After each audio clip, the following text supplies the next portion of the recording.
the Super Bowl, I'm so glad we were hoping for the Super Bowl, dude. That was the best night in Tapster history. Right there. You win, Philly. The best night in Tapster history was at Philly. Yeah, it was sick. Good thing the Eagles are playing well, too. Mm-hmm. I'm like, keep going, Phillies. Like, let's go.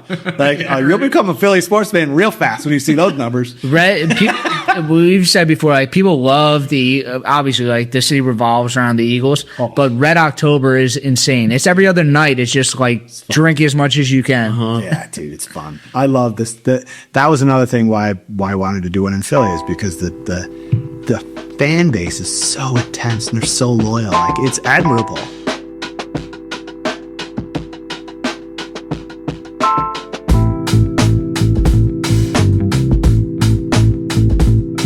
Welcome back to Brew That Podcast. I'm your host, Richie Tevlin, joined as always by Evan Blum. Hello. Before we get started, subscribe on YouTube, subscribe on Spotify, like, review, all that jazz. And thank you to our sponsors, The Beer Accountant. Hit up Patrick McDonald. Also, hit up Zilk & Co. for some malt. Sweet. Yeah. Sweet. Nice. All right. Tonight, we have on Roman Maliszewski. Yes. Awesome. Not an easy one to say. I get it like once every 5 episodes. I don't mess up the people's names. This is an impressive one for you. Yeah, that's good. I like the practice. Yeah, respect. So, owner of Tapster. Mm-hmm. Tapster is how would you describe a self-pouring bar? Yeah, exactly. Like a tasting room. I just say tasting. I don't even say bar. I just say tasting room because you're basically coming in and it's not just beer. Like it's everything. It's beer, wine, cocktails, kombucha, cold brew, mocktails, champagne, the whole thing. And so how many locations do you guys have now? We have 6 that are open right now and then 2 coming as franchises. So I started franchising it about halfway through. Cool. And then, yeah, that's kind of my focus now. Yeah. Awesome. So we will go through your whole story. Yeah. So when I feel like I'm like kind of like a sometimes almost a purist brewer. And I feel like when I first heard about your tap room, I'm like, this seems like it's not right. It seems like it's not a normal bar. Like I wanted to hate it. I know. And then I went in and I heard how you described it and about how, like, why it works. Yeah. And it makes a lot more sense. And it's like, it's just a much different experience than just a normal bar. But there are a lot of positives to what you have that bars like have no access to. I mean, it's true. We'll talk through like why this setup is better in some ways than bars. Yeah. But let's start off, I guess, with your story. So, sure. Where do you want me to start? I don't know. I listened to a bunch of podcasts that you went on before this, and some people started off with like, where you were born. Yeah. I don't know if that matters. Nah. I'm alive. I'm here. You're alive. Yeah. I guess. Well, it's cool that you went to Princeton, so we'll start at Princeton. How about that? Sure. Yeah, it was fun. I had a blast. I played football. I got recruited there for that. What position? I kicked, and I was really good at kicking, but I tried to play tight end in high school. Okay. So cool. I say I played that too. I was actually really good at kicking. Wait, you did kicker and tight end? Yeah, in high school. Yeah. What about Princeton? Just kicking. Okay. Because I was just too good at it. I really just wanted to play tight end, actually. But yeah, it was fun. I played for like a couple years, and then that burned off and kind of did my own thing. And then after college, I grew up in Chicago, so I went to school on the East Coast and decided, fuck it, I'm just going to go to the West Coast, try what's out there. So I picked San Francisco randomly, but all the tech shit was going on at that time. So it was like I jumped right into like a tech advertising firm, like the first website ads ever, right? We're putting them on. Like it was fun. So it was like the Wild West for a while. Did that for 10 years in San Francisco, then 3 years back in Chicago, and then kind of got burnt out and was like, I can't keep doing this. Like I'm making a ton of money and I'm not I'm like putting advertisements in front of people. Like it's annoying. So I took some time off. I traveled around all of Europe, Africa. I drove to the U.S. and just came up with this idea to start a. Did you know, like you went on this and you're like, I need to find myself. I need to open up a business or. Yeah, good. Yeah. And thinking about why I took that time away, it was basically like, I know I don't want to do the shit I'm doing right now. Yeah. I know I'm cool. Like I'm pretty minimal. I don't need a lot of stuff, like things. So I could handle starting in a new career at a lower pay, no matter what it was. Yeah. I didn't know if I was going to go work for somebody else or I was going to do my own thing. No touching on the table. But this idea just came to me when I was traveling around visiting friends in different parts of the country, they'd always take me out. Like, let's go out and have a drink. Let's go out and check out this new bar. Yeah. And I kept seeing activity-based bars like bocce bars and volleyball bars in Texas. And I was like, this is cool. And there was a bunch of game bars at that time. This is 2015. So there was a lot of like, the new thing was like arcade bars and like, you know, I got whatever, a million games in there. So I thought some of that, but I just saw this bar with the self-pour taps at the booths, and there was only like 10 booths. And there wasn't no wall at that time. But I just loved the idea. I was like, this is so much fun. You just come here, give the server your credit card, and there you are pouring your drinks. I was like, this is perfect.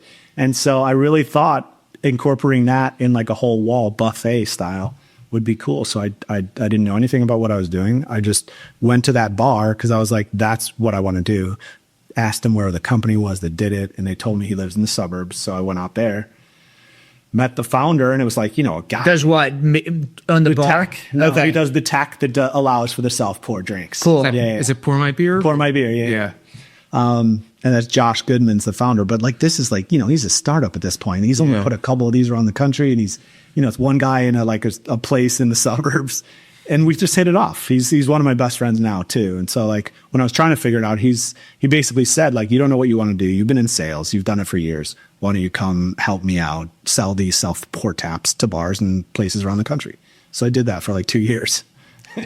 Just getting to know the technology. Thinking that you wanted to do this. That I was going to do my thing. And he knew that too. He was like, okay, cool, but you'll learn more if you come. That's so cool, because not only are you learning the technologies that is the backbone of your entire business, but you're also seeing all these businesses like, this is what works, this is what doesn't work, this is the spaces that I need. It was much more valuable for me. Not that knowing the tech is not valuable, but seeing the market, just seeing what's out there. Who are the type of people that are doing this now? And how are they doing it? Mm-hmm. Yeah. I learned a lot of what I don't want versus what to do in that. Definitely. Yeah. What didn't you want?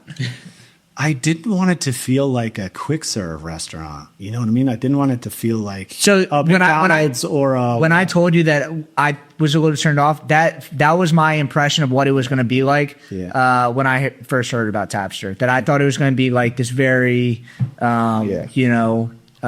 cookie cutter, like obtuse brand that like you could not connect to. It just felt like you were going in just to get drunk, and that was it. Totally. Yeah. I think that was like my biggest thing when I opened the first one in Chicago in 2017, which I'm from Chicago, so it made sense.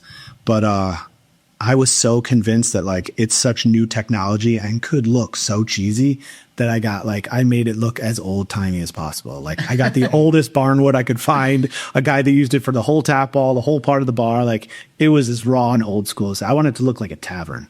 So the two in Chicago look exactly like that. But so you have some technology in it that is, I've been to Tapster, but I've also been to other self-pour bars that are not done correctly. Got it. You know, they don't have the digital menus. They don't have the prices on there. It feels very, there's something missing to it. And it's just like, it feels like you guys they didn't want to pay a bartender is what they felt like. Exactly. Which I think a lot of people will fall into, and people don't want that. Like they can just go to the bottle shop and grab a bottle. Yeah. Some bottle shops let you drink there. In Chicago, you can go and hang out. Yeah. But for me, I knew I needed it to be someplace that you want to hang out to first. Mm-hmm. And like, it's cozy, it's cool. It's like, feels like a bar. Yeah. It feels like a proper bar.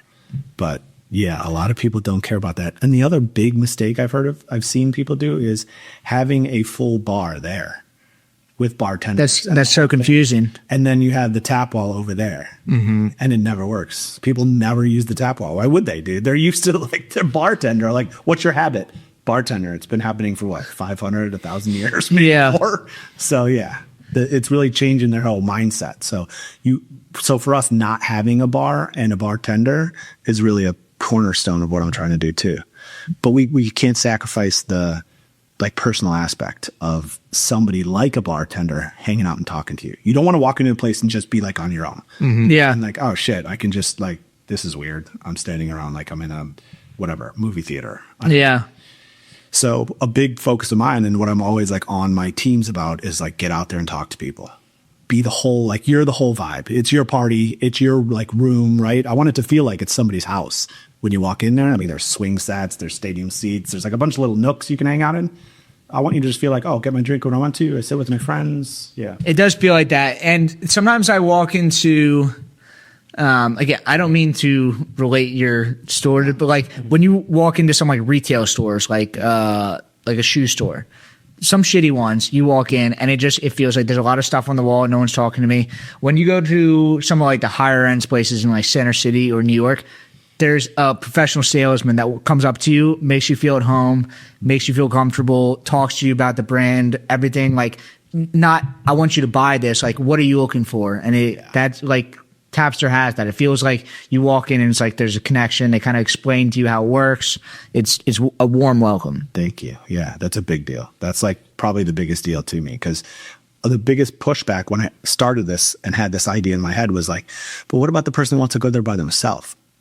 Like, how does that work? Because I like going to a bar by myself. I mean, it's Chicago after all, so there's a lot of people go to bars by themselves. Yeah. Let's be honest. Wait, why? Why is that a thing in Chicago? It's a big drinking town, dude. Okay. Like, and there's a lot of like dive bars all over the place where people are like, dude, I'm just going to go have a pop by myself, hang out, see who I talk to. And so I wanted to make sure that if that dude or lady comes into the bar and wants to hang out by themselves, go hang out with them, dude. Yeah. They want to talk to you. Trust me. Yeah. Yeah. Making sure that's a priority. So I had not been to the Tapster in Chicago. How is it different? And are they all the same or? No, they're all different. So the one in Chicago, I had two there. I sold one right after COVID. And then the one that's in Lincoln Park now it's been a bar, like this space. Imagine like a neighborhood like this, like a smaller neighborhood or a residential neighborhood in the city. And it's just on one of these corners. But it's been a bar in some form for like almost 80 years. Cool. So just change over. So it's like we've tucked into a neighborhood and cozy booths around the whole outside and a lot of, woods and stuff. Yeah. Tons of plants too. I'm a big on plants. All the Tapsters have a ton of plants. I mean, again, it's like, it feels like it's alive. Yeah. Yeah. Dude, I love plants. So I was just obsessed from the beginning. So they all.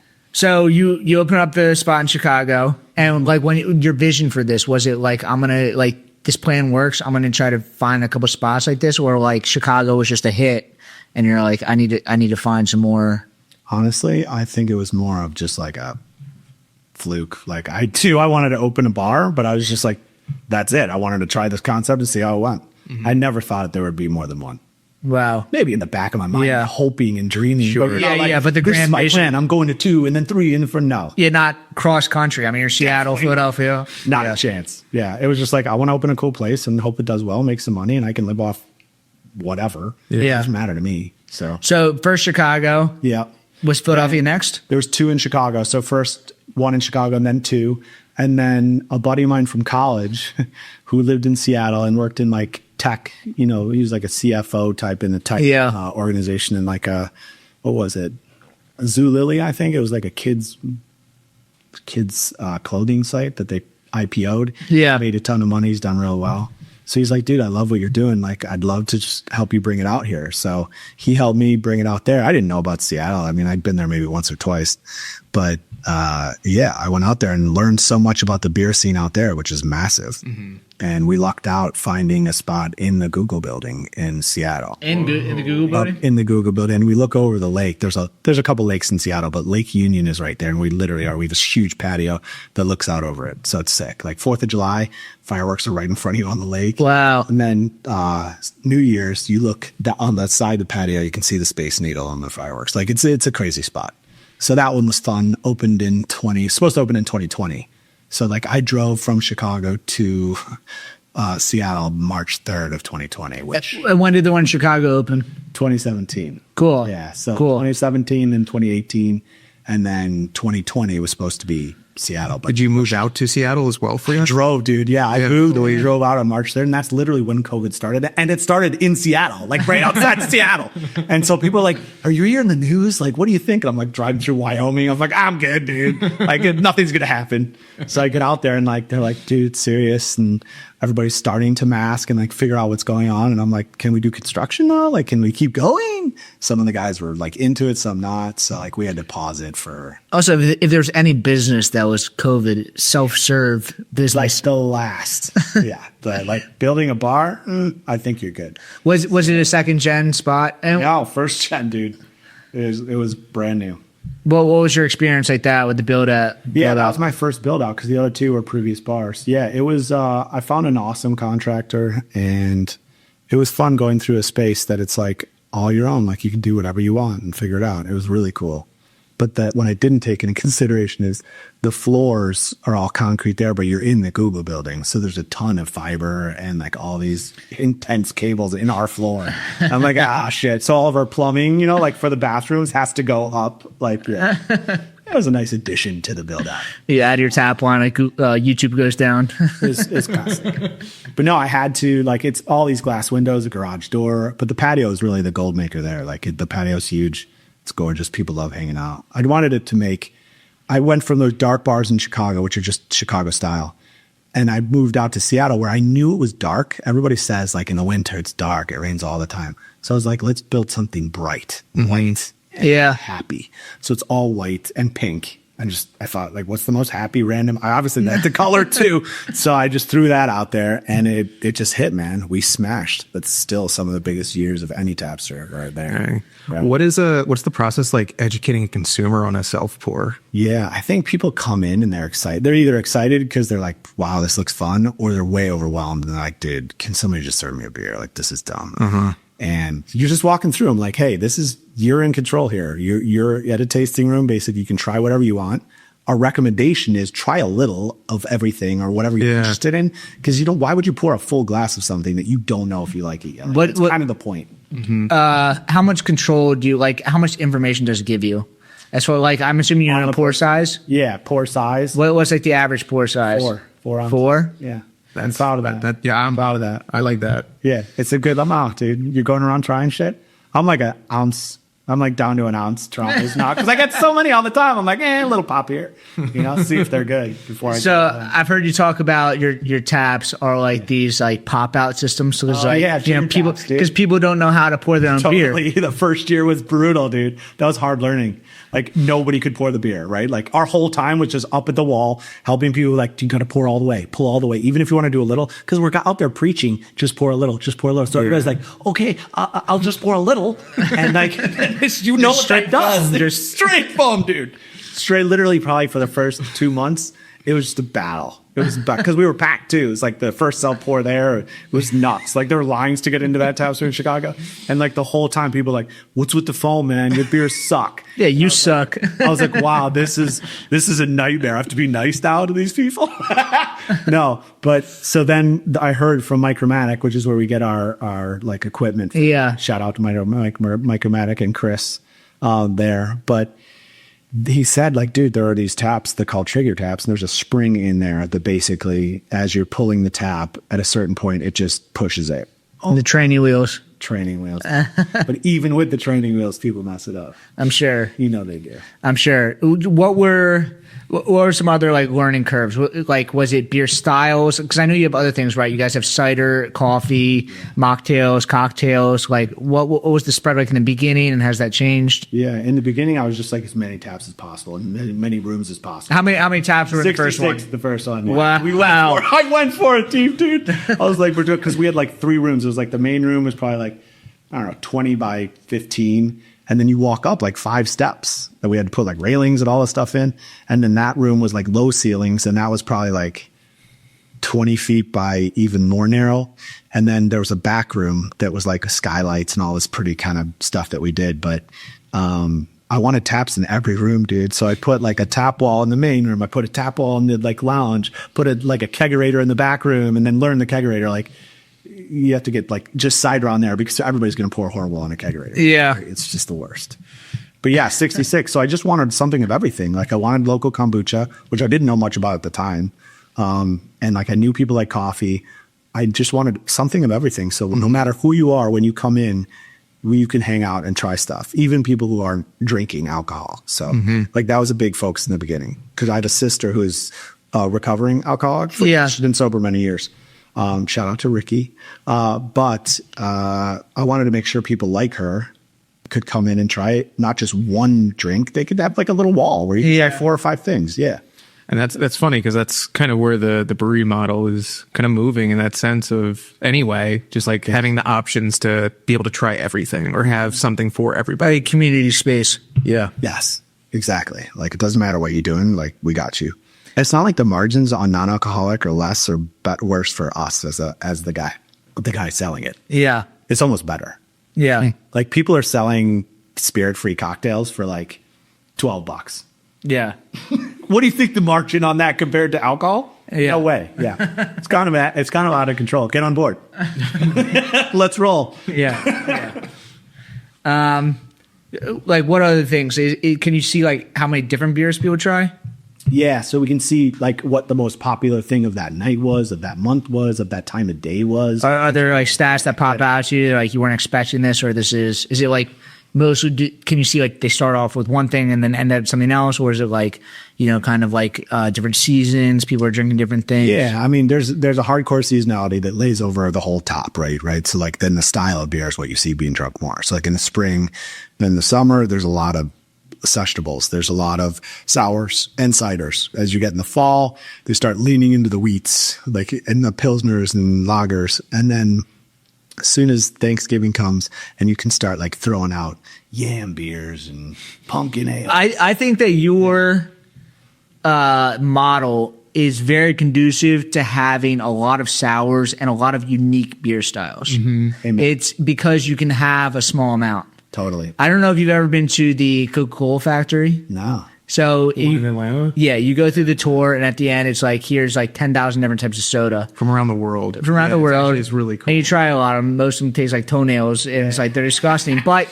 I'm not trying, like, I'm not going there and like drinking a Coke. Like I'm going there and I'm trying like a little bit of like these, like trying to find the most unique like sodas I can find. Yeah. And I feel like your model, because you can pay by the ounce, is very conducive to that. Big time. That's what I want. I want everybody to come in and try as much as you can and want to. I've actually been toying with an idea, which I know putting it out there. I put it out there more because then I'm accountable to it, and maybe it'll happen with me, but I realize that like somebody might try to bite it.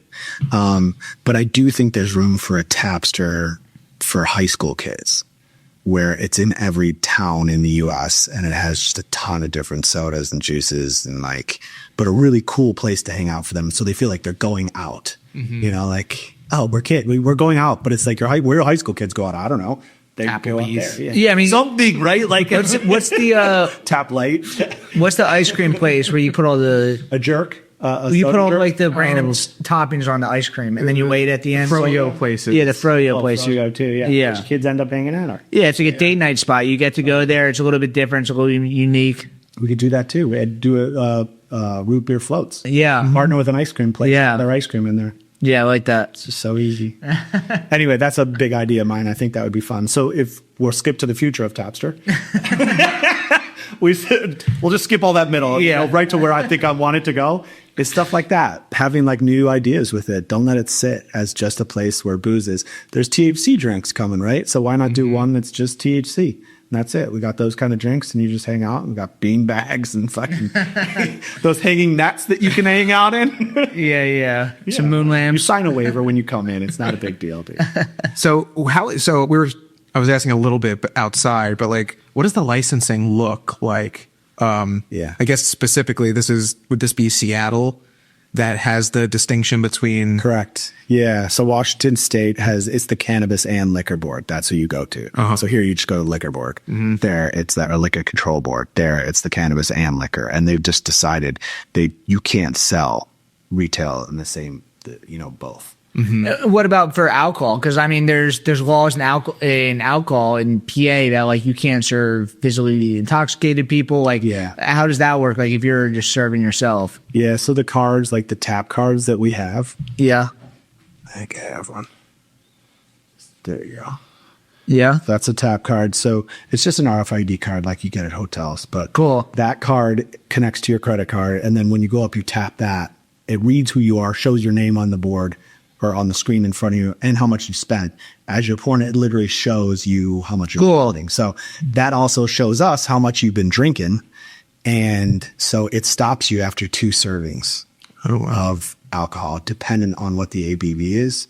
Got it. Cool. Size. Yeah. So like 1 serving of beer under 10% is 16 ounces. So then 32, you get cut off. The card stops. On the screen, it just says like, see one of our staff to check in. And we have somebody who's there hanging out, being like, "Hey, what's up? Let me see your card." I'm like, Do a field sobriety test. yeah, it's kind Send of you like back. it's an instant thing. You're not really asking like, "Hey, are you okay? Can you alphabet backwards maybe?" Yeah.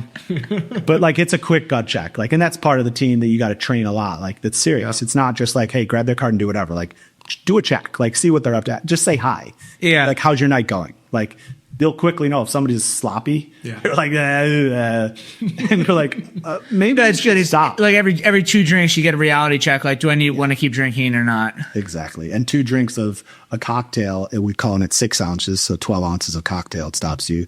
Wine, 5.1. So 6.2, they're stopping you. Cool. Kombucha, you can drink forever, dude.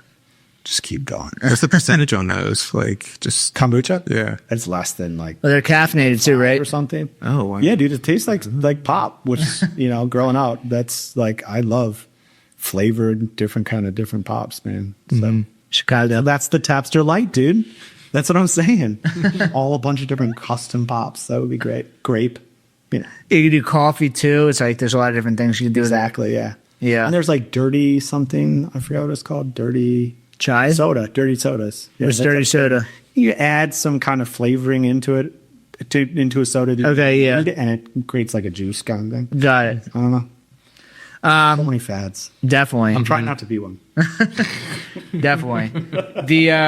So you started so Chicago, Seattle. Yep. And then it was split And off then here. after Seattle, I got a call from a regular right around COVID from one of my Chicago bars who's from Cleveland. Okay. He moved back to Cleveland with his now wife, but he was like 26, 27. He's like, "Dude, I can't keep doing the job I'm doing. Like, I hate it. Yeah. I love Tapster. I read that you guys actually franchise.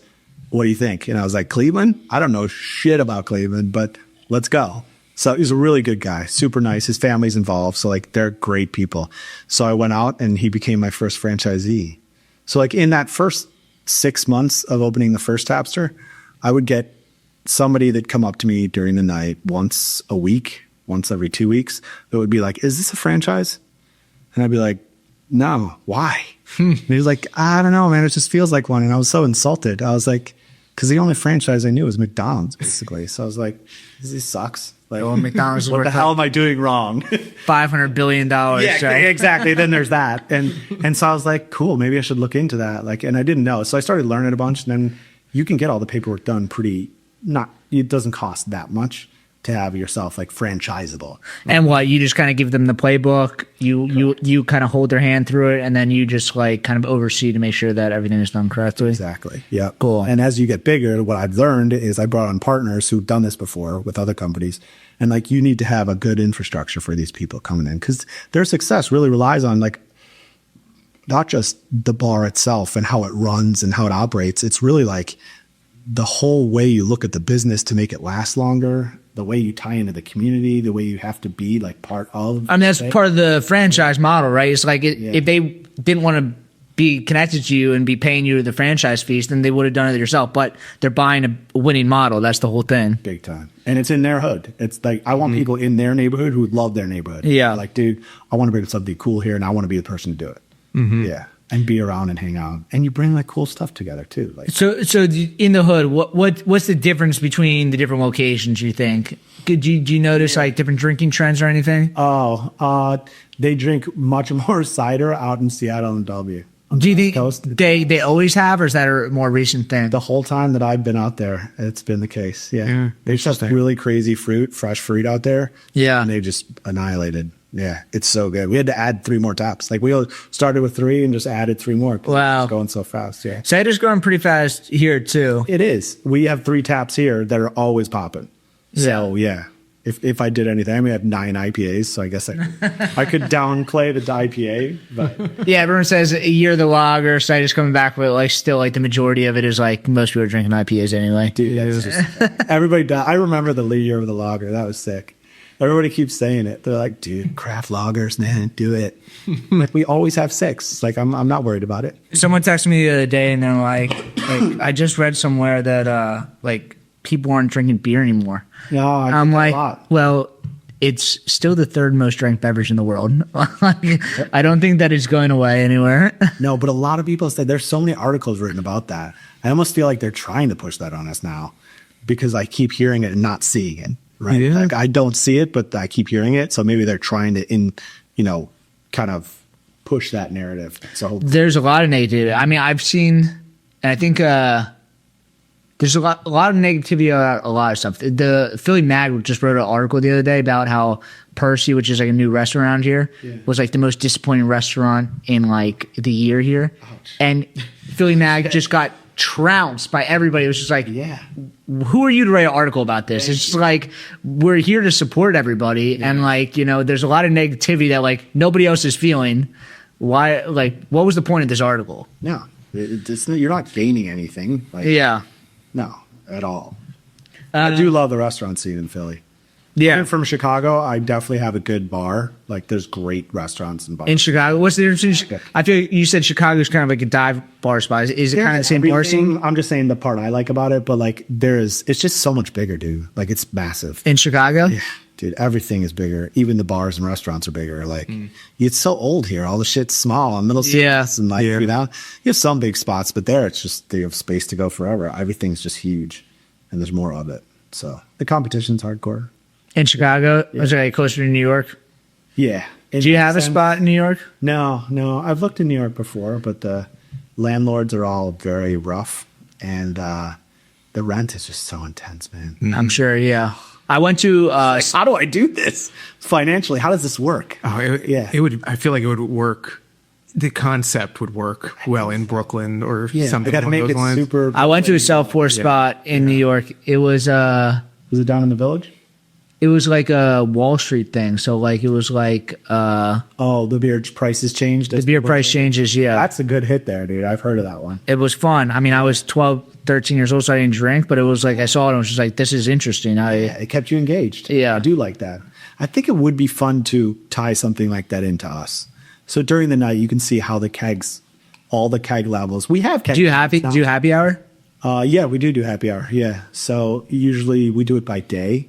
So like, what is it? Tuesdays is $2 Tuesdays. So we do a $2 pints, which in Center City is fucking nuts. Yeah, it's crazy. Nobody knows that. Like, we need to get that word out. $2 pint. Wait, $2 pints. Michelob You said that. Ultra, Hit me. Rolling Rock, and Philly Light Lager. That's unreal. Yeah, dude, it's nuts. So like, and we do it on Tuesday, so it gets some hit. We have trivia that night, but like, we've started doing it for the Eagles games, though. Oh, So wow. that's a big deal. People know they can come and do $2 Michelob Ultras. And you guys have TVs there? Tons, yeah. So, yeah, and we could turn the screens, the menu screens, into TVs too. Nice. Yeah. You guys do the Untapped screens? We do, yeah. Untapped is easy enough. Yeah. Beer Menus keeps pressing me though. Like, we got a better deal this year. Oh, really? Come on over. I'm like, eh. Like, the thing is, you have to integrate your system with PourMyBeer and with Toast, and like, I have moving parts. I can't just be like, I want to use whoever. Like, you have to kind of be able to play with these guys. Yeah. Yeah. So like, Toast had to do some back end shit for basically PourMyBeer first, and then we were like, okay, we'll use you. But I've gone through like 3 POS systems, 4, who like all said, we integrated, man. Like, it's all good. We're doing great. And you get them and you're like, fuck, no wonder this is half the price. Like, and then you're like, I never had good customer service. So then they do amazing customer service. Like, anytime anything goes bad, they're calling you, have access to everybody. The problem is everything's going wrong all the time. Like, you're on the phone with these people all the time, and you're like, well, okay, I get it. You have good customer service, but like, come on. Do you use Toast? Yeah, unfortunately, we use Toast. It's like I really don't like that. you know the Nimwit meme where it's just like you start at something and then like you like gain some experience and you start to do different things and then like you become an expert, you start doing the same thing. It's like nobody knows any POS systems when you get started besides Toast. Yeah. Then you're like, this is too expensive. I'm going to do something else. And then people just kind of like inevitably, the larger you get, just kind of end up back at Toast. That's true. That's true, man. We started with Square. That was how little I knew in the beginning. I didn't know shit, man. I didn't know anything about beer. I didn't know anything about bars. Or Did you ever work at a bar? only after I decided to do Tapster was I like, okay, I got to go work at some bars. So I randomly knew a friend who knew some big guy in a restaurant group there, and there's a bunch of huge restaurant groups in Chicago. So this was the Bar Bro restaurant group. And so I worked at all their bars. I was a bouncer, a bus back, a fucking server, like after a full career in advertising where I was like crushing life. I'm like doing this and I'm like, what am I doing with my life right now? Like I just stopped a fight between two douchebags and like what like there's ketchup all over, like what? So it was humbling, man. But I'm glad I did it when I did it, because I really approached it as like, what can I learn from all these people, what they like doing, what they think could be more efficient. I'm sure where you're at now, if you had not done that, would probably be different. You'd be making those mistakes on your own dime. Big time. Yeah, I did as much research as I could, hands-on, like talking to the other people doing PourMyBeer, going and working at these bars and seeing what's up. Like, it actually helped me a lot. I'm a learner like that, though. Like, I need to, like, we're doing this in person. Yeah. Better. Yeah. Definitely. Yeah. This episode of the Brewdat podcast is brought to you by Zilka & Co., your trusted regional brewing supply partner. Family owned for over 100 years of business, Zilka Brewing Supply has recently partnered with Breweries to bring you your favorite raw materials at a great price with $5 flat rate shipping. No pallet or liftgate charges, thanks to their own fleet of regularly maintained trucks. With locations in Allentown and Hunker and a technical brewer on staff, they provide the expertise and service your brewery deserves. Reach out to Brad Adelson in the show notes and let him know Brewdat sent you. Hey, brewery or small business owner, are you tired of navigating complex brewery accounting and taxes on your own? Staying up late working on financials and getting your finances in order after a whole workday? At The Beer Accountant, they understand the unique financial challenges of the craft brewing industry. They're a CPA dedicated to helping breweries like yours thrive, with services ranging from qualified bookkeeping, business tax prep, to strategic financial planning. Stop wasting time on spreadsheets and focus on what you do best. Making great beer and running a small business, servicing over 50 breweries in 4 states. So if you own a brewery or small business, stop overpaying for reactive support and start being proactive with The Beer Accountant. Don't brew that IPA without this CPA. Visit beeraccountant.com to learn how their specialized expertise can help your brewery grow, profit, and succeed. The Philly location. When did the Philly location open up? Yeah, so after Cleveland, I had been wanting to move to Philly personally because my mom lives in New Jersey and my dad's in Baltimore. Yeah. I'm getting older. So I was like, you know what? While I've got this time with them, I want to live closer. Mm-hmm. And I'd come to Philly for years. My grandma's actually from here on my mom's side, Germantown. Oh, nice. Shout out to Germantown. And Grandma Ruth. But yeah, but she had moved away from there a long time and ended up in New York for many years. But like, I always had something in my mind that like, oh, I had a relative from Philly, and like my mom had spent a lot of time here, and I knew. I mean, you went to college at Princeton, not far. Friends from college that ended up here, or their friends ended up here. So I'd been coming to Philly and hanging out and partying and just kind of doing bomb runs where I came in for a night, was hurricane around the city, and then left. Yeah, it was great. But when it came time to moving, I was like, well, it's obvious. And then I started really researching the bar scene and what's going on here, like approaching it as if I want to do this versus let's go be a hurricane. Yeah. And I saw how sick it was, like, and it was just growing. Like, everything's getting better here as far as I've seen since moving in 2022. Everything is getting better. I mean, the Michelin Star's about to come here too. Yeah, dude. Like, it's just it's slick, dude. Everything. Like, the food game is good, and like the style game is getting really good with the different restaurants. Like, I want that. That's more fun for me. Yeah, you see the James Beard Award, like how many people are coming from Philly. It's dude. Philly food and beverage scene is doing great right now. It makes me happy. Yeah, it makes me proud. So your location though in Philly, it could not be more center of the attention of anything. Like all the hottest bars are like enormous volume bars are right there, and you are on the corner immediately right there. It's insane. Was that the idea that you want to be in the action? Yeah, because the other two in Chicago were like in cool neighborhoods and chill neighborhoods. What I thought was cool and where people hang out that think are cool. And then Seattle was just like, let's go full corporate. Like, let's go in the Google building, do this whole. And that's really like just all like during the work week and everything. Yeah, exactly. The weekdays, all weekdays are killer. Yeah. But then when I got to Philly, I was like, dude, I found all these different locations where I know people love them and they're there, but like, why not just plop it down where people can't miss it? Yeah. So like, I knew the whole formula has fucked with me a bit because the rent is so high. I've never had to pay that kind of rent, like for being right there at that time in 2022, like brutal. Yeah. So I'm figuring that out, but it's still a lot of fun and the volume is nuts. Like the Super Bowl, I'm so glad we were hoping for the Super Bowl, dude. That was the best night in Tapster history. Right there. You win, Philly. The best night in Tapster history was at Philly Yeah, it was sick. Good thing the Eagles are playing well too. I'm like, keep going, Phillies. Like, let's go. Like, you'll become a Philly sports fan real fast when you see those numbers. We've said before, like, people love obviously, like, the city revolves around the Eagles, but Red October is insane. It's every other night. It's just like drink as much as you can. Yeah, dude, it's fun. I love this. That was another thing why I wanted to do it in Philly, is because the fan base is so intense and they're so loyal. Like, it's admirable. Yeah. I've got those people in Chicago. I know those people in the sports, like White Sox fans. I know But recently it's been like sad Chicago. Yeah. That's what Philadelphia was like 10 years ago. Very much about all the teams. The Cubs apparently doing okay. But they still love it. They love it. Yeah. Like, they're not aggressive about it. They're No, like, join our party. Yeah. Let's hang out. Like, we can talk some shit, but we'll have a good time. Philly people are like, get the fuck off my side of the street, dude. They're like, you suck. Your fucking family sucks. And like, I hope you guys all, whatever. But that's why I had to learn real quick in Philly, was that sports fan. Like, and I just wear green on those days. Dude. So it's I'm not going to fake my bullshit and start wearing their gear. Like, I can. But I will wear like green and I'll wear maroon. Fuck yeah.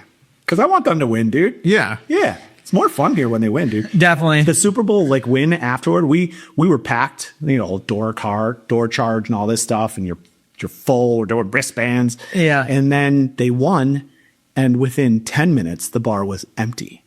And I was like, you know what? We've already won.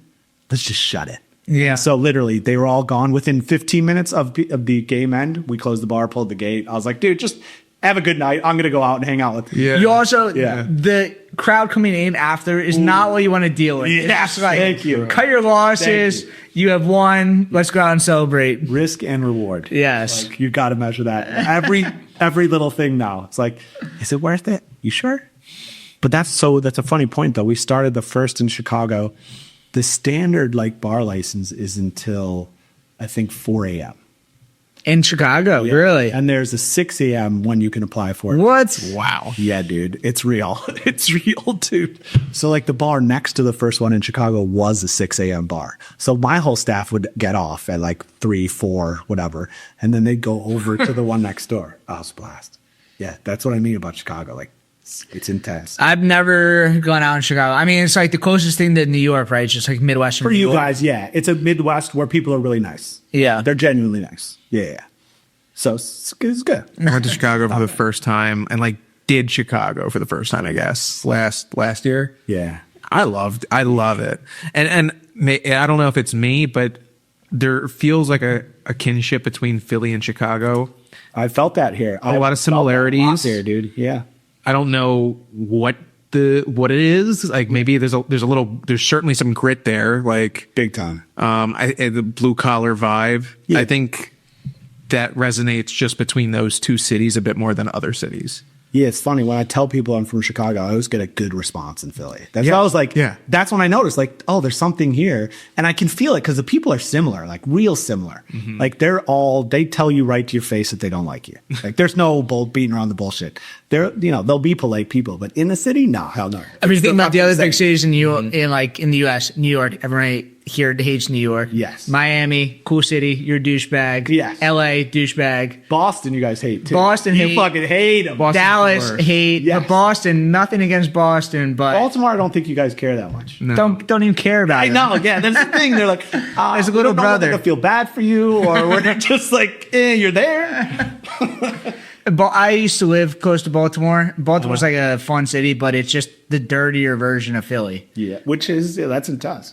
Yeah. Because Philly could be dirty to a lot of people. Yes. So that's the next level. Yeah. No, I agree with you. No, but I love Philly, man. I'm really happy I'm here. Yeah. Nice. So Philly was your spot after Cleveland. So franchise Cleveland, Philly, corporate, and then a buddy of mine who I made friends with in Seattle. Yeah. Doctor, moving to Lexington, Kentucky, and like getting a really nice job at a new hospital. Sold his house for a ton of money in Seattle. Yeah. Bought a house for like half of it, So I had all this money and he's already invested, blah, blah, blah.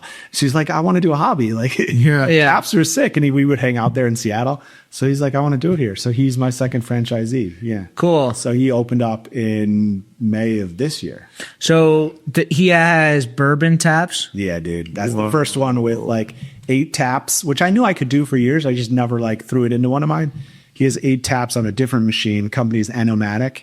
It's a French, I think, French company because it was used for wine. How does the tap thing work? Just to put it in. Have you ever been to those wine places where you like put the card in a slot and it sits there and then you pick the ounces you want and it just, you push the button for like 1.5. Oh, it's like a little espresso machine or something? Correct. It's Okay. You see all the bottles in there and then they just go up through a tube and I think it's just nitrogen pushing it. Okay. Yeah. And so you push the button, you get your 1.5 ounces for a shot or 3 for a neat pour.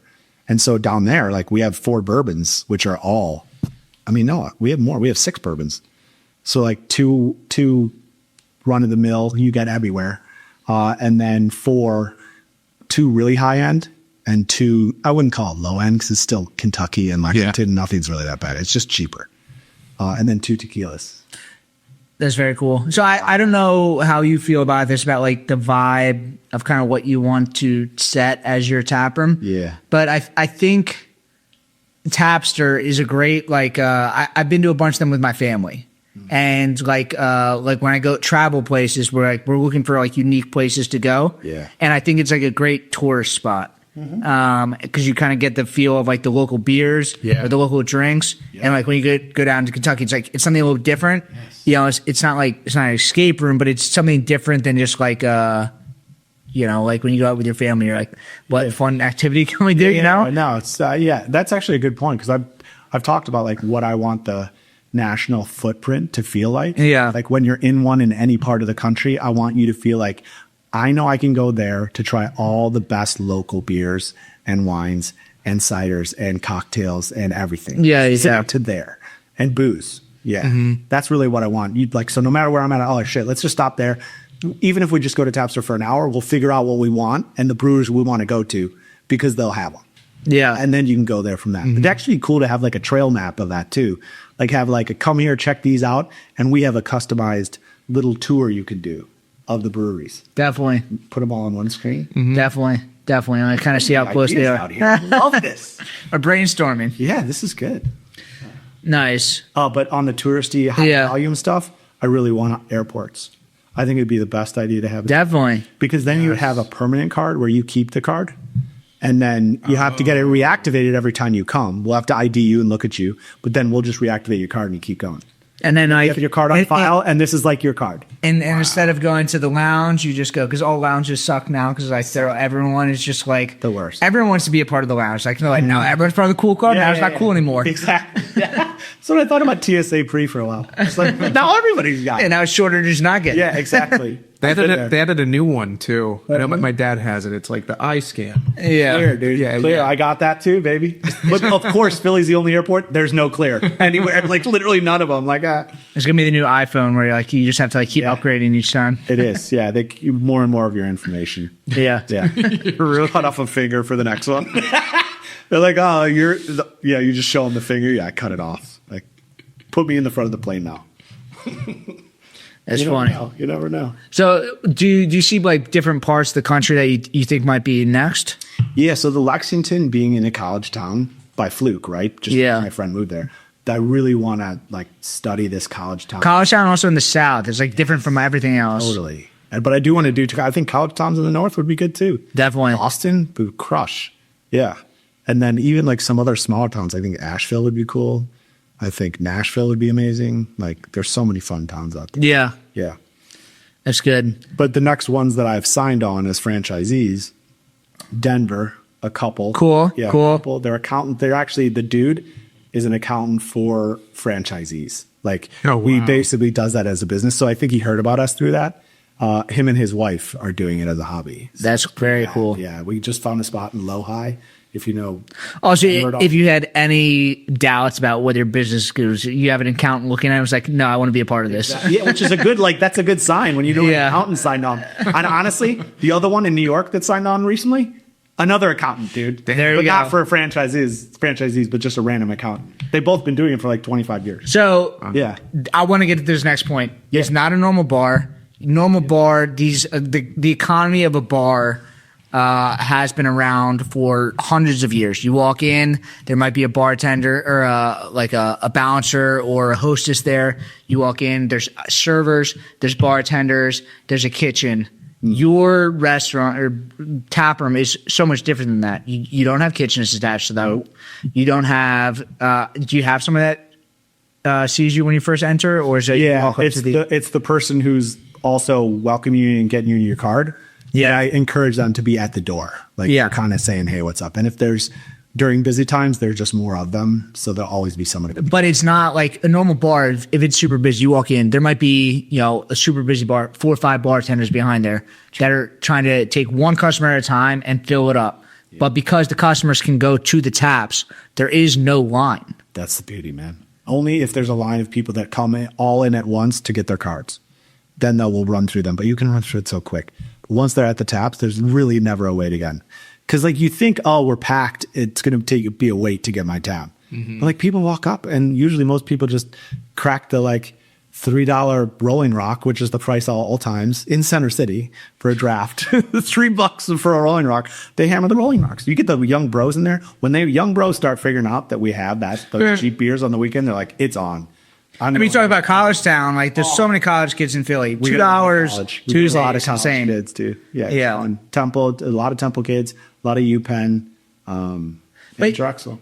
Also, the model is like much more resilient. Like when you go to a bar, you could have one of the hardest parts about a bar is staff management. As far as like, is the bar busy? How many people do I have on? Because then the staff, they don't feel comfortable. Like, do I know if I am getting paid today? Because then it's hard to retain people.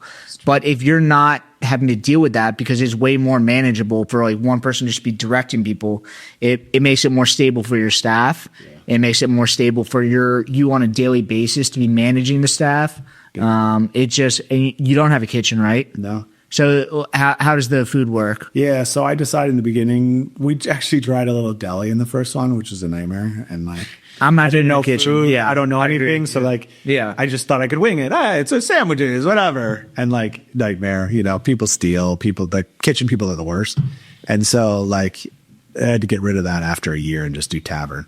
But I had like, it was in Chicago. There was a bunch of food places right around me. So I just went to one that was an empanada place. And they're quick. Everybody loved them. And I was like, dude, can we just put your QR codes on our tables and it'll go right to your kitchen like a Grubhub or whatever. And then you just walk it over. And they were like, sure, man, no problem. And so that really was the idea moving forward with a lot of the locations. And they're not paying Grubhub fees. So everybody wins. Don't take anything either. I mean, some could say I'm a bad businessman, but like, I would rather them just bring the food and be so happy that I'm not charging anything. Yeah. And that they're getting this, like, they're going to go back, they're going to bend over backwards with customer service then, and it looks good. And the profit margin on food is not good anyway. Like, you're making your money on the alcohol anyway. You just want to be able to stay there. Yeah. And like, maybe what if I charge 10% of their sales? What the fuck is that worth? Like, it's just not worth it. You're talking about $1,000 or $2,000 a year. Yeah. Like, cool, but I much sleep better at night knowing they're going to take care of all the food orders and bend over backwards. Yeah. Yeah. And then they love us too, because like they're getting screwed over by everybody everywhere. Their staff is probably stealing from them.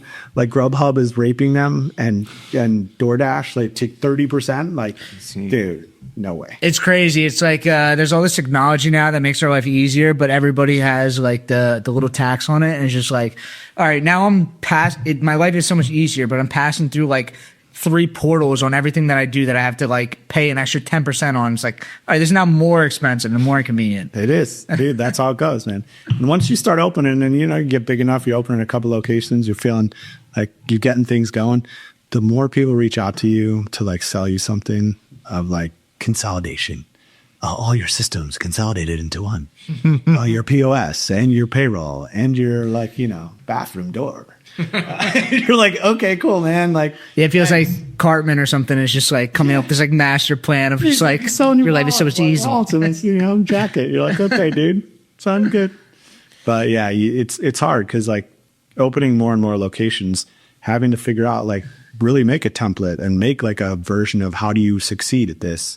why have the ones I've done succeeded? Because I'm there and I'm like executing on my plan. So like getting my plan and how I operate on paper and in a training manual is really important right now. So like I'm doing a lot of videos, like just internal videos for there's for the franchisees and everybody, but it's like, how do you change a keg? How do you change the screen? What if there's drama in the bar? What do you do? And like do a stupid fun video for it. But like training by video, I think is so much better than anything, because you lose it when you sit them down and you look over a booklet, and I just feel like nobody, especially Gen Z, they're so ADD and like, they need visuals. Make them weird. Like make them laugh and then they'll listen to you. Yeah, do quick form. Yes, exactly. Do exactly what TikTok is. Make it a stupid video where you go through all the training and you're like, okay, now I know what to do. Yeah. Or you reference it like, oh, I'm in the keg room. I don't know what the hell to do. Okay, go to the keg video and then you can do it. Yeah. Changing couplers. I'd learned so much shit when I started this, man. I didn't know anything. Is the tap system? It's a little bit more complicated. Is that any sort of like, is that like a thing that you have to overcome, or like it's pretty kind of locked down? Or it's basically just like once the system's in place. Yeah, I made enough mistakes that now I've like figured out my favorite beer line installer is in Seattle.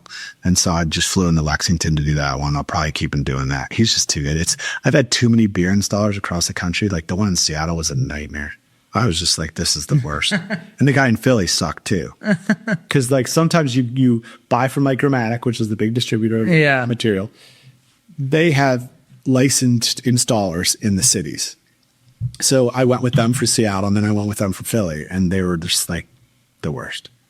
So maybe they're finding people who are not that good, or I don't know. But my guy in Seattle that I found was just a line cleaner out there. So he was cleaning lines and he was growing and doing that. And like, he's just really technical. Mm-hmm. You know, those nerds who just love all the different tubing sizes and different kind of material lasts longer, man. Why do you have those? But it makes a difference. I mean, everything that literally your entire business flows through these pipes, and it's like, it has to be done right. Yeah. Like the having issues with your tap system for us is literally crippling. Even if it's a little bit of foam and you're losing, you go from like, temper. A normal bar, people expect like 20% loss, which I imagine is a little bit different for you because it's self-pour. So it's probably like a lot less than that. But even if it's like 1% of that, 1% of your cost of goods is thousands and thousands of dollars every year. That could be like some minor, issue with the pipe. Big time. Or somebody not putting a coupler on right. Yeah. Somebody not attaching the gas right. Like those kind of mistakes, like they happen all the time. I definitely simplified the gas distribution systems at the bars, because in the beginning I was just using the cylinders and doing that both for CO2 and nitrogen. And soon you hear about the bulk tank for CO2 and you're like, cool, I'll just get a bulk tank. The tank goes to outside like a cord. Yeah. And they fill it up outside and never have to deal with it. It's always full. Cool.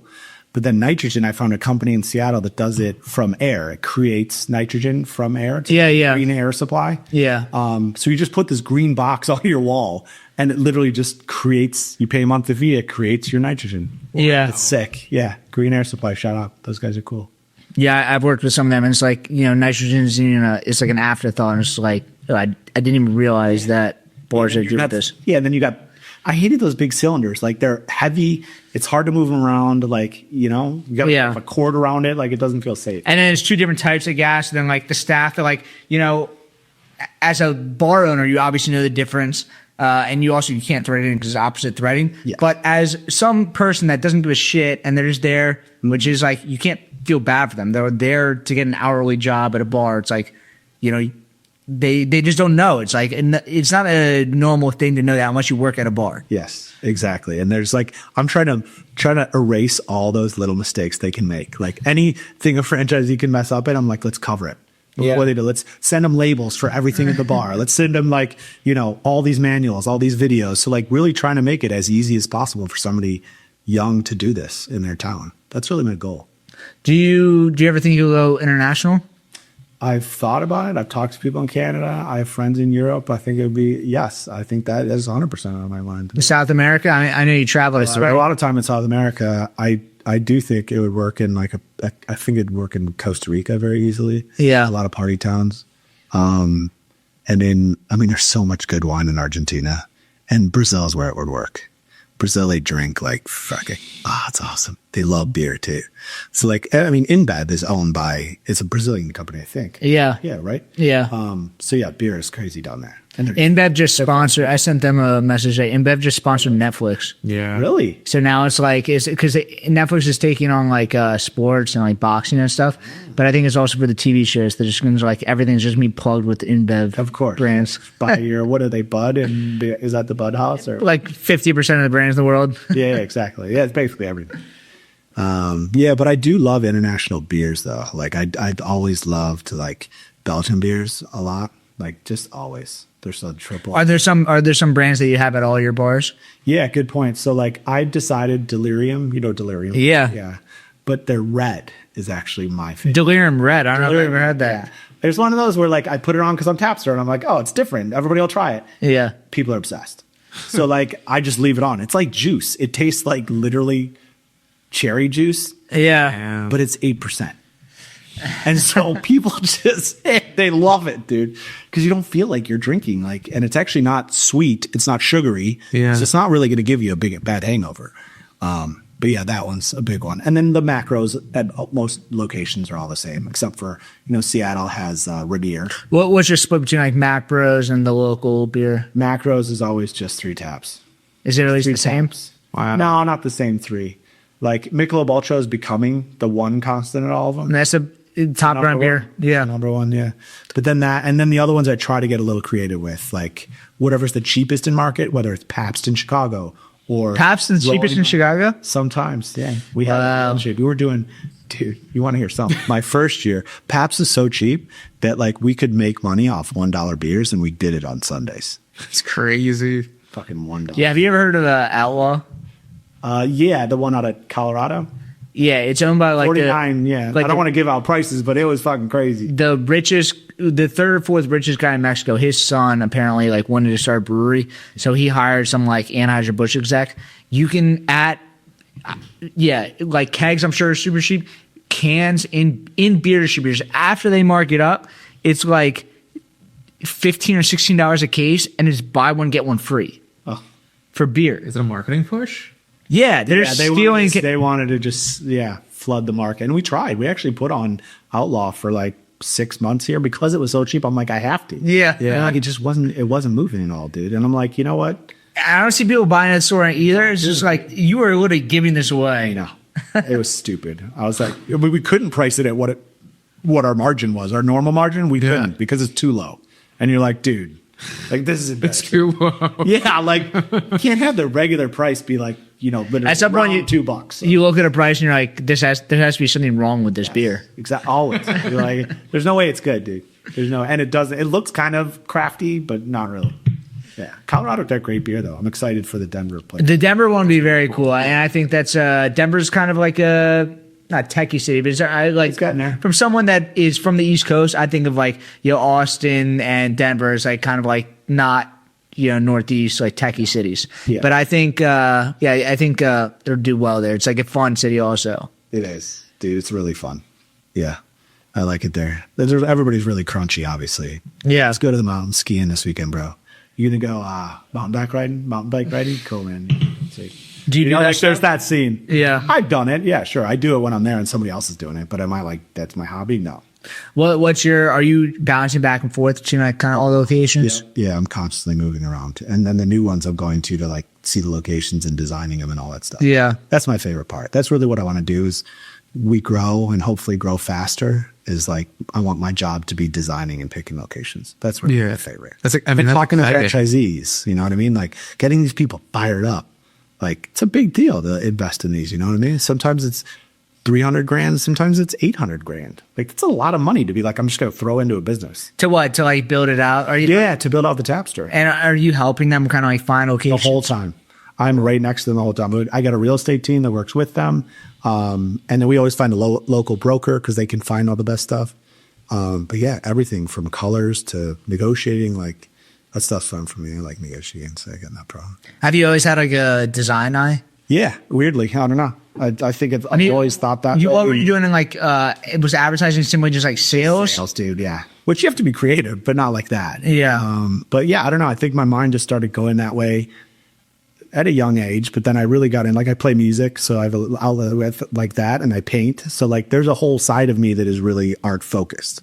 And that's a lot of my family are like that too. So we've kind of always been like that. So the whole business thing and being a business dude is like just funny to my friends because they're like, that's not you. yeah. What are you talking about? Like you're talking about how to run a business. You're like, dude, you're just that guy. Like you just, like there's no way. So it's been funny getting into this role because it's not, I wouldn't say it's not who I am, but I don't know. It's not what I talk about usually. But you've found a way to get in a business that is not a normal business. It's a bar one, and then it's not even a normal bar. It's like a new type of bar. Totally. Yeah, I had to flip it upside down. See what happens. That's cool. It's been fun. It's been a lot of fun. Yeah, I think a lot of people feel the same way that I felt when I first saw Tapster, where they're like, maybe not like normal people love Tapster, but it's like people that are like super into beer may think that this is like different. But once you stop and you look at it for what it is, like all those kind of preconceptions go away. It's like you realize like what the business is, and that like there's so many positives to it, and it's just different than just a normal bar. Yeah, appreciate that. I think it's really fun, and it's a really cool idea, and you're exploding. I mean, like what you're going for it. Yeah. Got 8 coming up. It'll be 8 soon. So yeah, that's it. Our time stopping. That's it. I'm just like, I feel lucky that I'm in this place, that I lucked into this thing. Let me ask you this: Evan and Brewdad is like very into like the marketing of beer. Yeah.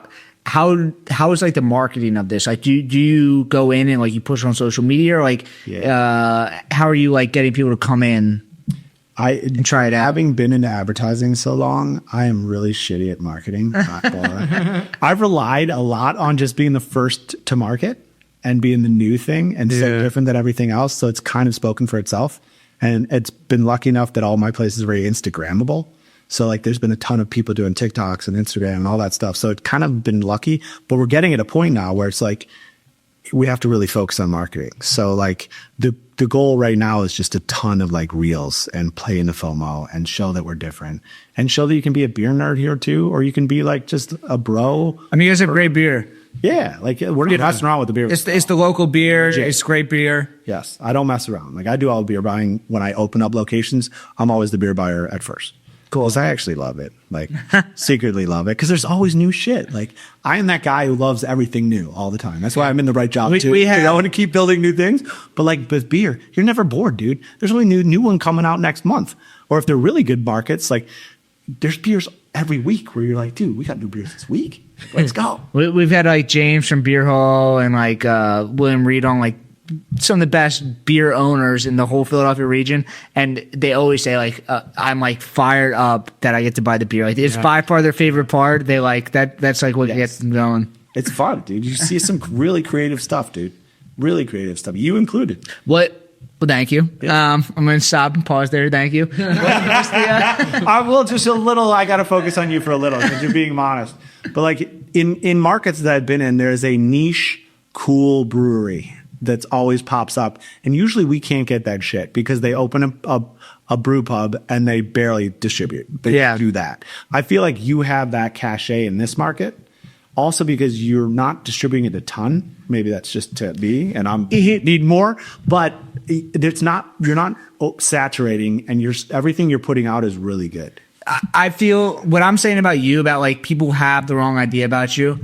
And then like you realize like what Tapster is. I feel like I get a lot of that same energy towards me. They're like, you are a contract brewer, you're wholesaling, you are a fraud. And it's like, yeah, well fucking go try it. And it's like, I took my own personal approach to this problem that was like, how do I attack the brewing industry? And this is my personal approach. The same way that like you saw like I'm coming at this from my personal angle. Yeah. And I feel like it is a cool thing. I don't know. Totally. No, I think it's great. Your whole like, and you see people get creative and like really unique. Because we look at, my job is literally looking at as all the local brewers and who's cool, whose beers are rated well, what are they styled. Yeah. So I see them all the time. All the new ones, all the ones that go out. R.I.P. Iron Hill, dude. Like, yeah. That actually makes me sad. I love that brewery. Those people were really nice. Lappy. Yeah. Shout out to Lappy. He was amazing. Yeah. So like that was a bummer, man. But anyway, you see all the breweries. And so when you see somebody like what you're doing with, look at how creative the stuff you're doing in, like just the effort that it takes to do that means that your beer must be good too. I'm not in the cool brewing crowd. I don't get invited to the cool beer stuff. No, it's not even not yet. It's like I'm doing something different because I'm hosting and doing these other things. Right. And I'm sure there's like the In Touch beer bars in your same market, but you will have a very successful bar in Center City. You know, like how many people then can like, you know, claim that? It's kind of crazy. And it's like I'm taking my personal approach to it. And I feel like you've done like a very personal approach to your thing that like from the outside perspective might look like this like corporate business way, but it's not that at all. You're right. It's you took this very unique approach and you built it from the ground up. And it's like, I don't know. I get a lot of things saying, but it's funny. So you've never had a tap room or anything like that? No, I'm trying to get one open right now, but like, yeah. All right. But yeah, the idea is like, you know, like I didn't have any other options. Like I don't have any money. Like I was trying to avoid bringing in outside investors. Now I'm bringing in some outside investors to like kind of get it open. How much space do you need? It kind of depends. I think minimum I need like 2,000, 2,500 square feet because I want to do I'm not going to run the kitchen. I have somebody else who's going to run my kitchen for me. Yeah. But like, it's this like balance between like, is this too small or, you know, like, too large? Like I don't know. Like it's really like kind of space. It's space dependent. Like some places could be smaller that are better, but some places are kind of like it's a larger space. But like I feel like I could do that business there. Big time. There was a brewery in Chicago. I forgot the name of the actual brewery, but they joined like 4 breweries that they were all friends. Yeah, and basically. They used to all contract and they bought a space like a warehouse. And then they did PourMyBeer walls just for and like 10 taps for each brewery. So it was like, you know, you go to this brewery and there's all the beers. You go to this brewery.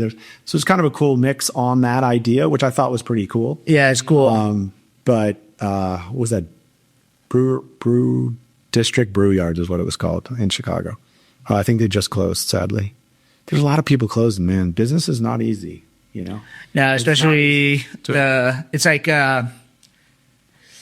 there's just a lot of outside forces. Normally, like when the economy sucks, everyone starts drinking, but now there's weed and all these other things. And we were just talking on our last podcast. There's just no regulations towards weed in a lot of states, and it goes towards when there's no regulation. Now the government's not getting money, and people are not spending money on the stuff that's bringing taxes to the government anyway. So nobody wins. No, it's like they need to figure it out. Like either you make it legal and you tax it, or you make it illegal and then like you make sure that it doesn't happen. Like we're in this weird in between zone that's like it doesn't make any sense. It does. It gets weird, and I think people are nervous in general, just in I don't know the world. People are in general, and I see it in different markets like Seattle. There and the West Coast, they're a lot more, you know, hesitant and spending less. Midwest, there, Chicago, they're still rocking. Lexington, Philly, for the most part, they're crushing it. But yeah, I mean, it's just tough, man. When you see breweries that you thought were great, like Iron. What's the Seattle beer scene like? You said more people are drinking cider. Is it less people are drinking beer? Cideries, but it's hardcore West Coast IPA world. Really? Oh, dude. West Coast IPAs are coming back, but I imagine on the West Coast they're actually coming back. There's a bunch of hazies too, but like the hazies are not where it's at there. Like it's the hop bombs, like that, and it's like fresh hops too. That's a year. It's a real thing. Yeah, right now it's insane. Before I moved out there, I was like, fresh hops, what? And so everybody's selling you their fresh hops, and like, you got to get on board. I'm like, I'm not buying anything that far in advance, whatever. And they're like, no, you got to reserve it. I was like, okay. So yeah, no, out there it's hop bombs and ciders, I guess. That's about it, man. Yeah, there was some weird Brazilian cider that was like almost milky out there. Really? Yeah, I'll have to get the name of it and I'll send it to you. It was wild. I wish I had that name. It's a cider? Yeah, it was like a weird cider. It was like it looked milky. There was no milk in it, but it had that consistency. So it looked weird when you poured it. It looked like literally like sake, like unfiltered sake. But it tasted like gold. Oh, so good. And we were just hammering half barrels. It's like, we try everything as a sixth first because I wanted to turn over. And if it sucks, I buy a bunch of weird shit like dill pickle sours. Like, you know? You buy like a sixtel. If it works, cool. Buy it. I thought the dill pickle was something that like everyone wants. Like you didn't like it. Tried like one. I'll try a little bit. Yeah. And then it ruined the line for like the next two Really? cleans, dude. They're like, yeah, oh, for sure. And we put a beer on afterward. I was like, oh, fuck. It's definitely going to taste like a fucking pickle for at least another beer. Do you ever pour root beer? Yeah, we have a dedicated root beer tap. Okay. So I don't ever do anything. But what was that one? Ain't your mama's root beer or something? Yeah. They used to ruin lines. We Victor used to make a root beer, and we had specific like the stainless steel was the same, but we would have to change out every single gasket. That was just like a little tiny gasket. We used to change every single gasket just to make the root beer, because if you kept it in after the fact, it would make the other beers after that taste like root beer. So you would have to change out all the soft parts in this entire enormous brewing system. I didn't realize root beer was that. Like, Neither did guess I. I've heard it throughout the industry. I mean, it's a strong flavor, but the fact that like it just like stays around and like it hangs on like silicone, that's like crazy. the one we like, I put on tap that you can get nationally is Abita. Okay. New Orleans. Yeah. That actually make a phenomenal root beer. Yeah. Or I try to find a local one that does root beer, like Diamond Knot in Oregon does really good. Yeah. I prefer local. And a lot of breweries are doing really cool shit outside of beer. Yeah. I think you talked about, or you guys were mentioning when it's not alcoholic. They're doing a ton of shit like that. Like almost all the breweries in Chicago have a seltzer now. Yeah. They're like, why wouldn't we do it, dude? Yeah. Selling them, and you have a craft one that's like cool flavored. Yeah. We do like Ecto Juice during the like Halloween, you know, and they just crush. Yeah, if you can make, I've been very vocal anti NA beer because I think the marketing for NA beer is anti beer, but you can make other liquid that is non-alcoholic, which you are a liquid factory. Use your equipment and use that, but just I don't like the idea of making NA beer and then marketing. Drink this because beer is bad. Like you are a beer factory. Don't step on your toes. Yeah. What do you think of athletic brewing? I think places like Athletic Brewing and Best Day and some other places are needed because there was O'Doul's, which, you know, was the NA beer. There was. But craft beer. Heineken Zero. Exactly. But craft beer happened. So there needed to be a NA craft. It's true. But there doesn't need to be 3,500 NA crafts. Yeah. And the places that are like not selling beer, you're not going to like, they can only make like 2,000 barrels a year. You're not going to like, change your story by making NA beer. Is it true that it takes longer to make a lager, so the margin is less? Yeah. That's what I thought. Yeah. Yeah. Yeah, I can't really make lager. No, you're not going to make money. Yeah. The year of the lager, the year of the craft lager. Yeah. That's when I realized it's never going to fucking happen. Because it's just the way it works doesn't work financially. Yeah, the value proposition for craft brewers is you add hops, and that adds the value. So you need to have hops. Yep. Are there new hops coming out all the time? All the time. Yeah. We can keep writing that. I don't know why people turn away from hops. They built us. Let's keep writing them. Yeah, why not? Why not, dude? They're fun. It's creative. Yeah. So we've been going now for an hour and 20 minutes. Cool. What do we have going for? We can promote for Tapster for you. Yeah, sure. So just you can check us out at Tapster Philly or Tapster Seattle, at Tapster Chicago, any of those.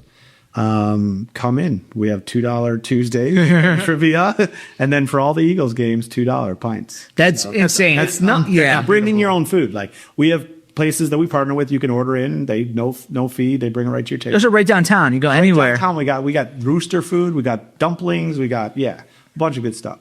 And then a pizza joint, Joe's. Shout out to Joe's. We love them. But yeah, that's a big deal. And then we're adding more stuff, dude. We're going to start doing bingo on Wednesdays. And we're going to do we'll do a lot of fun. So cool. Yeah. But I appreciate you letting me on. And I appreciate you coming on. This was fun. Yeah. And, when we have people on that aren't just like the normal thing, like Tapster is a great place and everybody should check it out. And, you have also a great story. So thank you. A lot of fun. One last thing. I do need to plug the franchise. So if anybody wants to get out and open a Tapster, we would love to bring you on board. Bring in your team and help you crush it. I mean, like we said before, you guys have accountants We calling to get in. Yeah, come on. The great business. We're in line. So yeah. Nice. So that's all we have. You can follow us at Brewdat, at the Brewdat Podcast. Subscribe on YouTube. Subscribe on Spotify. 5-star please. And comment. Just tell Evan he looks nice on this video. Let's get some SEO. Appreciate it. There you go. Awesome. Thank you. And we'll see you guys next week. Thank you. Cool.